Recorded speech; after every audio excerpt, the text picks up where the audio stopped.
7 last days.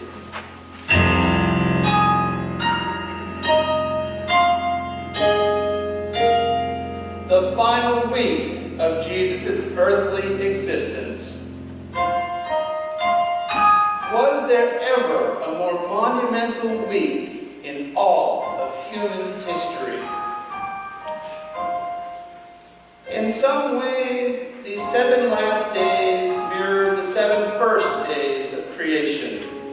In both cases, a new world was being born.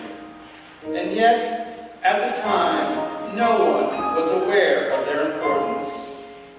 The Gospel of Mark paints a vivid picture of the events on that final week of Jesus' life, of those faithful 7 last days.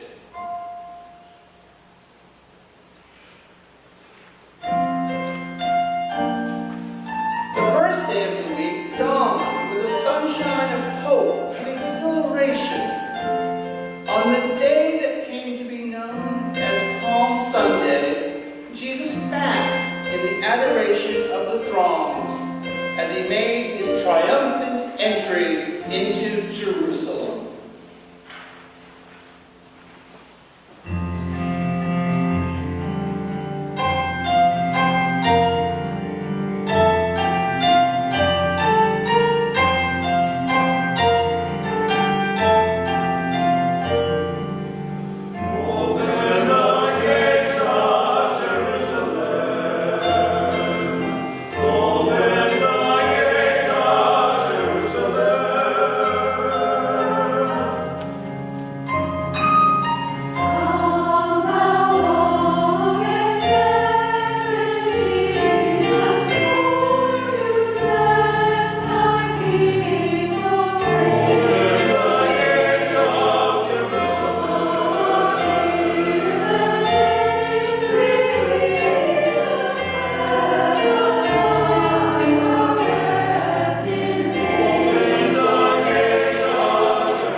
Jesus sent 2 of his disciples, saying to them, "Go to the village ahead of you, and you will find a colt there. Untie it and bring it here."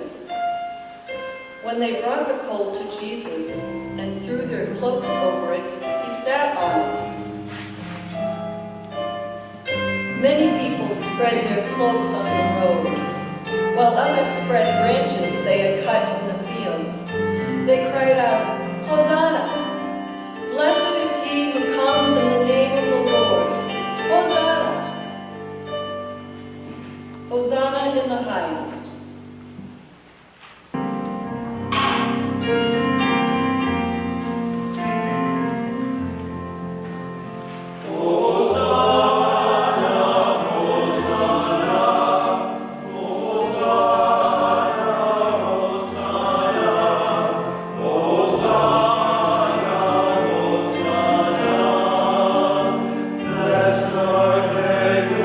Come in the name of the Lord.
had begun on a bright note.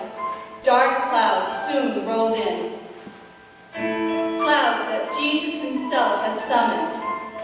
On Monday, the world saw a side of Jesus they had seldom, if ever, witnessed before. It was an angry, violent Jesus who squandered the goodwill of the city that had welcomed him not 24 hours earlier.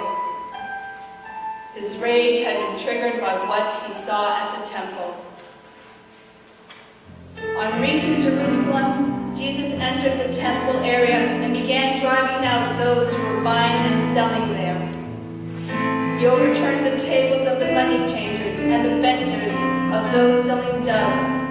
He said, "Is it not written, 'My house will be called a house of prayer for all nations,' but you have made it a den of robbers." My house shall be called a house of prayer, where the broken and weak find strength and healing there. My house shall be called a house of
They attempted to trap Jesus by poisoning thorny questions about paying taxes to Caesar and quizzed him about the great commandment. As the day drew to a close, and exhausted, Jesus sat down to rest. It was then the only bright spot of the day came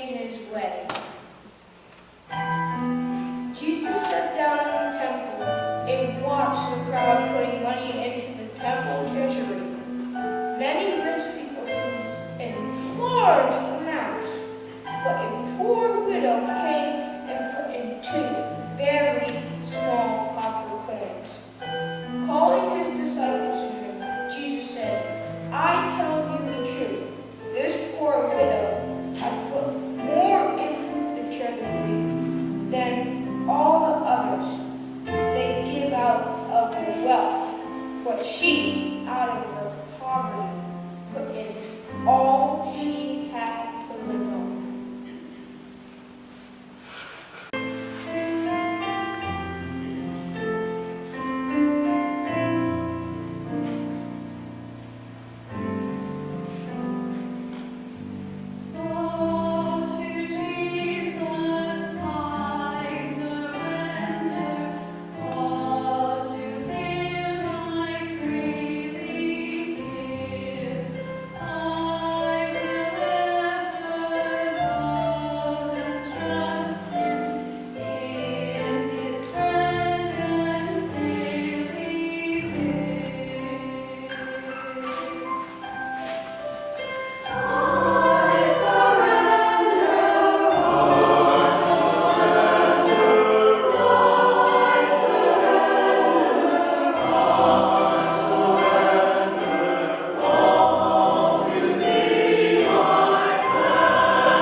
Wednesday will be forever stained by treachery. For it was on this fourth day of the week that Judas agreed to betray Jesus. One of Jesus' closest and most trusted disciples. Of all the wounds that Jesus suffered during his passion, this cut was among the deepest. No doubt, his mind recalled the words of the heartbroken Thomas, who wrote, "Even my close friend, whom I trusted, he who shared my bread, has lifted up his heels against me." Then Judas Iscariot, one of the 12, went to the chief priests to betray Jesus to them. They were delighted to hear this and promised to give him money. So he watched for an opportunity to hand him over. On the night when he was betrayed, while the sinister plans of the traitor were made, with the faithful he gathered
Passover. For most people, this day was spent in joyous celebration, anticipating the great feast and remembering God's salvation and deliverance. But a shadow fell over the table where Jesus and his friends gathered in an upper room.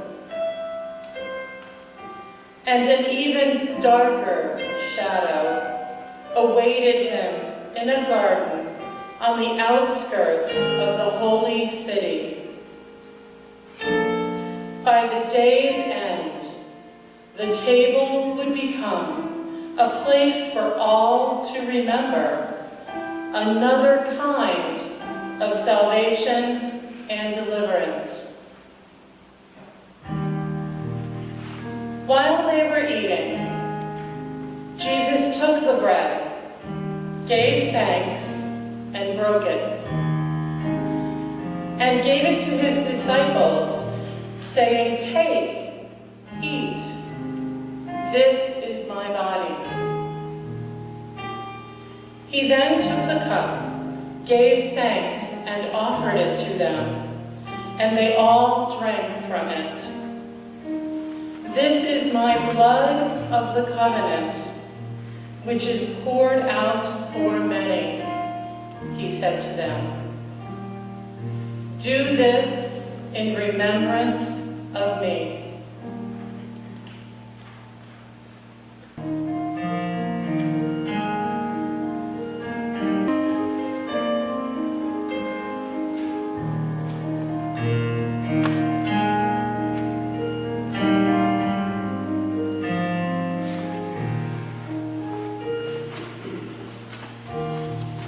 Take this wine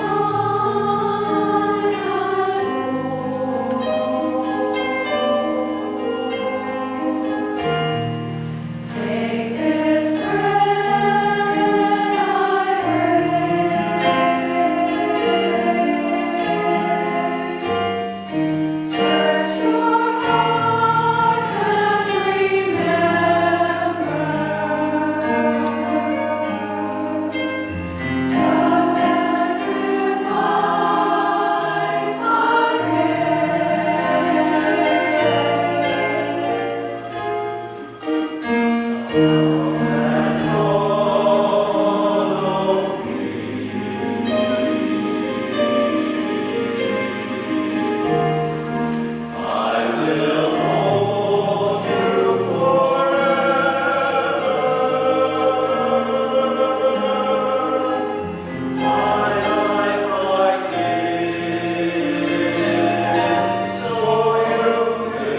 At daybreak on Friday, Jesus was led before the council of chief priests, elders, and teachers, who accused him and found him guilty and deserving of death. They delivered him to Pilate so that he might carry out their wishes. But Pilate, recognizing the duplicity of the accusers, was reluctant to do so. However, he misjudged their influence over the crowd, and soon cries of "Crucify him!" were rising up all around. Giving in to the mounting anger of the people, Pilate handed Jesus over to be crucified. The soldiers clothed him in a purple robe, and they twisted together a crown of thorns for his head. They mocked him, calling out, "Hail, King of the Jews!" They spit on him, slapped him in the face, and struck him again and again on the head with a staff. Carrying his own cross, he was led out to the place of the skull, where they crucified him. Two criminals were crucified with him, one on his right, the other on his left. At the 6th hour, darkness descended over the whole land. Then, at the 9th hour, Jesus cried out, my God, why have you forsaken me?" And with a loud cry, Jesus breathed his last.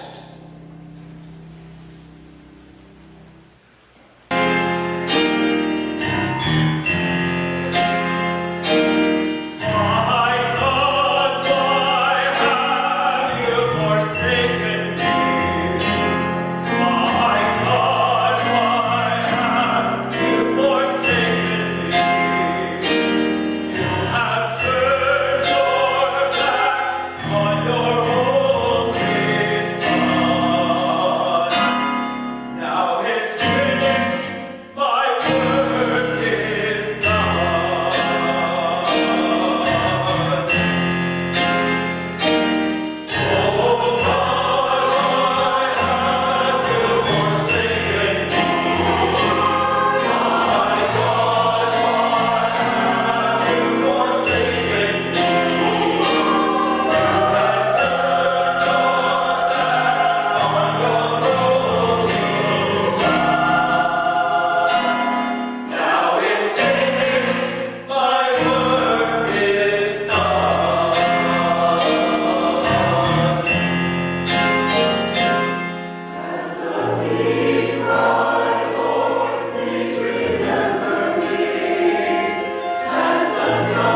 Saturday began at sundown, just 3 hours after Jesus died. His limp body still hung there on the cross. But then, in the midst of the darkness, a ray of light appeared. A member of the council that had condemned Jesus, a man named Joseph, who had not consented to the sentence, came forward. Something had happened to Joseph as he stood in the presence of Jesus, and he was transformed from an accuser to a disciple. Determined to perform one final act of kindness, Joseph asked for Jesus' body, and Pilate ordered that it be given to him. Joseph took the body, wrapped it in a clean linen cloth, and placed it in a tomb cut out of the rock. Then he rolled a large stone against the entrance to the tomb and went away.